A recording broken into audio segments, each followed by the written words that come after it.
Hi வணக்கம், நான் உங்களுக்கு பேசுறேன். இந்த நம்ம அதை பத்தி பார்க்கணும் அப்படின்னு பாத்தீங்கன்னா, நம்ம விஜய் டிவி புகழ் இருக்காரு இல்லையா, அவர் வந்து நடிச்சொலியா இருக்கக்கூடிய மிஸ்டர் ஜூ கீப்பர் அந்த படத்தோடைய டீசர் வந்து ரிலீஸ் பண்ணிருக்காங்க. கிட்டத்தட்ட 1 நிமிஷம் 8 செகண்ட் தான் இருக்கு, ஷார்ட்டா இருக்கு. பாத்தீங்கன்னா அவர் ஆல்ரெடி நம்ம லாஸ்டா வந்து பாத்தீங்கன்னா 1947 அப்படின்னு நினைக்கிறேன் அந்த படம் பேரு. கௌதம் கார்த்திக் வந்திருப்பாங்க. அந்த படத்துல வந்து ஒரு இம்பார்ட்டன்டான ரோல் நடிச்சு எல்லாரையுமே வந்து ரொம்பவுமே ஈர்த்து இருந்தாரு. மேக்சிமம் வந்து காமெடி பண்ணியிருந்தாலும், பல படங்களை காமெடி ஆக்டராகவே நடிச்சிருந்தாலும், அந்த ஒரு படத்துல அவர் காமெடி பண்ணியிருந்தாலுமே அந்த ஒரு சீன் அவரு அழுக வச்சுட்டாருன்னு சொல்லலாம். கண்டிப்பா நான் அழுதுட்டேங்க, அது உண்மை. அவர் அவ்வளோ மக்கள் மனசுல வந்து அவர் ரெஜிஸ்டர் ஆகிட்டாரு அந்த ஒரு சீன்னாலேயே. இப்ப பாத்தீங்கன்னா வந்து ஹீரோவா வந்து அவர் நடிக்கிறாரு போல இருக்குது. அவர் ஃபர்ஸ்ட் டைம் வந்து டெபியூட் ஆகிறாரு. ஸோ யுவன் சங்கர் ராஜா மியூசிக்ல வந்து நடிச்சிருக்காரு ஃபர்ஸ்ட் டைம் ஹீரோவா. நம்ம வீடியோவோட ரியாக்ஷன் வீடியோ பார்த்துட்டு வந்து பேசலாம். வீடியோக்குள்ள போகலாம். Mister zoo keeper.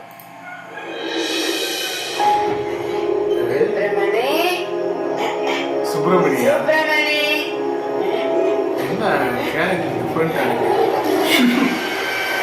சுப்பிரமணியனா நாயா, நாய் நடிச்சிருந்தாரு போல. லியோல வந்து சுப்பிரமணியன் நடிச்சிருப்பாங்க.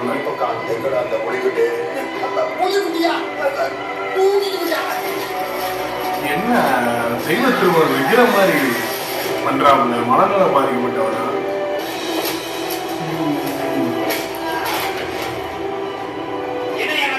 அறிவாள நம்மளுக்கு என்னமோ பாதிக்க தெரியல. ஆனா ஒரு மாதிரி கேரக்டர் வைஸா ஒரு மனநல பாதிக்கப்பட்ட ஸ்பெஷல் சைல்ட் மாதிரி ஒரு வித்தியாசமா இருக்காரு. காடு எங்கேயுமே இருக்கு, எல்லாத்தையும் அழிக்க ஆரம்பிச்சிட்டாங்க. எல்லாமே பிளாட்.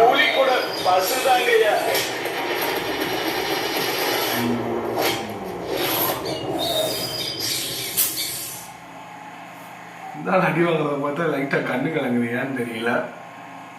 ஓகே, படத்தோட டீசர் வந்து பார்த்துட்டோம். நல்லா இருக்குங்க, பார்க்குறப்ப நல்லா இருக்கு. ஒரு டிஃப்ரெண்டா இருக்கு. அவரோட ஃபர்ஸ்ட் படம் ஹீரோவா நடிக்கிறாரு. பார்த்தீங்கன்னா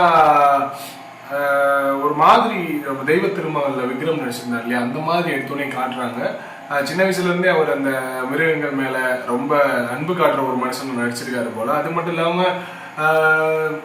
ஏதோ ஒரு புலியை காணாம போல, அதுக்கு இவர் மேல பழி விழுந்து அதனால இவரை வந்து பழி வாங்குறாங்க. இவர் தான் அந்த புலியை வந்து, ஏன்னா சுப்பிரமணியம் அப்படின்னு சொல்லிட்டு ஒரு கதவை திறந்து உள்ள புலி உட்காந்துருந்துச்சு, ஒரு புலிக்குட்டி தான் உட்காந்துருந்துச்சு. அந்த புலிக்குட்டியை பார்த்தே ஒரு பயப்படுற மாதிரி ஒரு இது கொண்டு வந்திருந்தாங்க. போலீஸ்காரங்க அடிக்கிறாங்க, பயங்கரமா அடிக்கிறாங்க. ஒரு ஸ்டேஷன் தான் கூப்பிட்டு போறாங்க, அந்த வண்டியிலாம் உட்காந்து போன மாதிரி சீன்ஸ் எல்லாம் வந்துச்சு. ஹீரோயினா நடிச்சிருக்கவங்க தான் அந்த ஸ்கூட்டியில வந்தாங்க, அந்த எக்ஸல்ல வந்தாங்க போல, ஷொட்டர் போட்டுட்டு. நல்லா இருந்துச்சுங்க. காடு எங்க இருக்கு அப்படின்னு ஒரு வார்த்தை கேட்டாங்க. உண்மையிலே காடெல்லாம் அப்படி இல்லைங்க. காடெல்லாமே இப்ப மலையெல்லாம் குறைய ஆரம்பிச்சிட்டாங்க. காடெல்லாம் மரத்தெல்லாம் வெட்டி அந்த காட்டு அந்த மலை அந்த காடு சார்ந்த பகுதிகளே இப்ப பிளாட் போட ஆரம்பிச்சிட்டாங்க. மலைக்கு மேல வீடுகள் நிறைய வர ஆரம்பிச்சிருச்சு. இப்ப பிளாட் போட்டு அந்த அளவுக்கு இப்ப காடுகளும் மாற ஆரம்பிச்சிருச்சு. அப்புறம் என்ன சொல்லியிருந்தாருன்னா, பாசம் கட்டினா புலி கூட வந்து பசுதாங்கியா அப்படின்ற மாதிரி சொல்லியிருந்தாரு. நல்லா இருந்துச்சு, அதை கேட்கறப்ப நல்லா இருந்துச்சு. ஆனா ஏன்னு தெரியல, அவர் அடி வாங்குறதோ இப்போ 1947 அந்த கௌதம் கார்த்திக் படத்துலனாலும் சரி, இதுலயும் சரி, அவர் அந்த மற்ற இப்போ வந்து காமெடிக்கு அடி வாங்குறது வேறங்க. இப்போ விஜய் டிவியில வந்து அவர் நிறைய வந்து காமெடிக்கு அடி வாங்குவார், விழுவாரு, செய்வாரு. அப்பெல்லாம் ஒன்றும் தெரியல. ஆனா இந்த மாதிரி ஒரு சீக்வன்ஸ்ல, ஏன்னா 1947 வந்து பாத்தீங்கன்னா உண்மையிலே நான் அழுதுட்டேங்க. அவர் அந்த அழுது அந்த லாஸ்ட் வந்து அந்த கையை தூக்கி அப்படி கத்திட்டே வருவார், அதுக்கெல்லாம் உண்மையிலேயே அழுக வந்துருச்சு. அந்த அளவுக்கு அவர் நடிச்சிருந்தாரு. இதுல எந்த அளவுக்கு நடிச்சிருக்காரு தெரியல. ஃபர்ஸ்ட் படம் ஹீரோவை நடிச்சிருக்காரு. கண்டிப்பா அந்த படம் வந்து ஜெயிக்கணும்னு நானும் ஆசைப்படுறேன். ஏன்னா அவர் அவ்வளவு நல்ல மனுஷன், அவர் ரொம்ப கஷ்டப்பட்டு வந்தவர். அது மட்டும் இல்லாம வந்து பாத்தீங்கன்னா இப்போ லாஸ்டா கேப்டன் இருந்தது கூட வந்து பாத்தீங்கன்னா அவரோட பழக்கத்தை நானும் செய்வேன் அப்படின்னு சொல்லிட்டு டெய்லி அதை மதிய சாப்பாடு மட்டும் பண்ணிட்டு இருக்காரு. அந்த அளவுக்கு ஒரு நல்ல மனுஷனா வந்து புகழ் அவ்வளவு தூரம் புகழ்ல வந்து நிக்கணும்னு ஆசைப்படுறோம். சொல்றதா இந்த படமே ரிலீஸ் ஆச்சுன்னா, ஏன்னா டேட் வந்து இந்த அனௌன்ஸ்மெண்ட் பண்ணல, சும்மா ஒரு டீசர் மாதிரி தான் ரிலீஸ் பண்ணிருக்காங்க. இனிமேல் அதுக்கான ட்ரைலர் வரும், அதுதான் இந்த படத்தோட ரிலீசிங் டேட் வந்து அனௌன்ஸ் பண்ணுவாங்க. சொல்றதா இந்த படத்துக்குமே நான் ஒரு பப்ளிக் ரிவ்யூ எடுத்து படத்தான் போறேன். அடுத்த ஒரு ரியாக்ஷன் வீடியோ பண்ணலாம். பாய்.